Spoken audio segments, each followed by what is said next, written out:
A Justiça Militar da União tem competência de julgamento de crimes militares, podendo julgar tanto militar quanto civil. Pessoal, a JMU, então, em âmbito de Justiça Militar da União, ela pode julgar tanto militares, ou seja, integrantes do Exército, da Marinha e da Aeronáutica, como civis. Então, civis podem responder por crime militar em âmbito da Justiça Militar da União. Prestem atenção. Diferente disso, a Justiça Militar Estadual não julga civis. Ah, professor, mas eu li um livro que o doutrinador falou que da exceção, o militar foi excluído naquele meio tempo. Pessoal, a regra é 99,9% dos casos que a Justiça Militar Estadual não julga civis. Se vocês tiverem isso em mente, vocês vão acertar a questão no concurso. Quem é que então que a Justiça Militar dos Estados julga? Ela julga os policiais militares e bombeiros militares. São esses os que são julgados na Justiça Militar Estadual. Tá? A Justiça Militar Estadual não julga militar do Exército, não julga militar da Aeronáutica, não julga militar da Marinha, muito menos civil. Tá? Então saibam essas diferenças aqui, que isso aqui é importante na hora de responder a questão do concurso. A gente vai ver depois o artigo 125 da Constituição Federal e vai entender o porquê, então, que a Justiça Militar Estadual julga militares estaduais e não julga civis. Tá? Mas sabendo disso, vocês vão acertar. Civil só na JMU. Professor, o civil cometeu um crime em âmbito da Justiça Militar Estadual, cometeu um crime militar lá do CPM.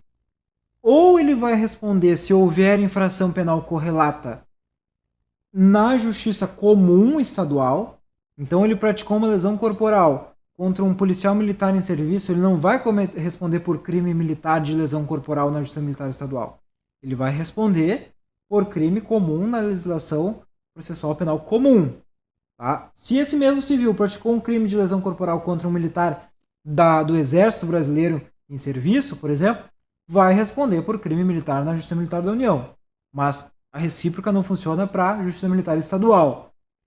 Se ele cometeu um crime no Código Penal Militar que não tem correlação com a justiça, com a legislação processual penal comum, ele não vai responder por nada, pessoal. O fato vai ser atípico.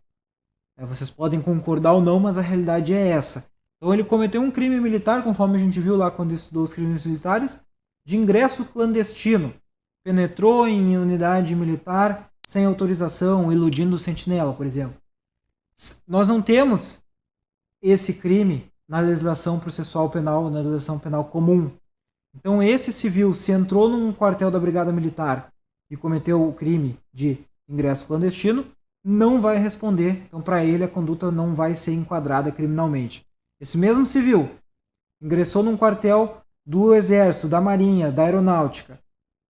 Um ingresso clandestino, então, crime do Código Penal Militar, vai responder na Justiça Militar da União, porque a Justiça Militar da União admite que civis respondam. Tá? Então, vocês têm que ter essa diferença em mente, pessoal. Essa diferença aqui, ela é bem importante. Isso vai fazer diferença para vocês não errar a questão no concurso. Então, avançando.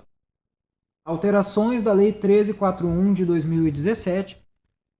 Pessoal, essa lei aqui, ela foi um marco na legislação penal e processual penal militar.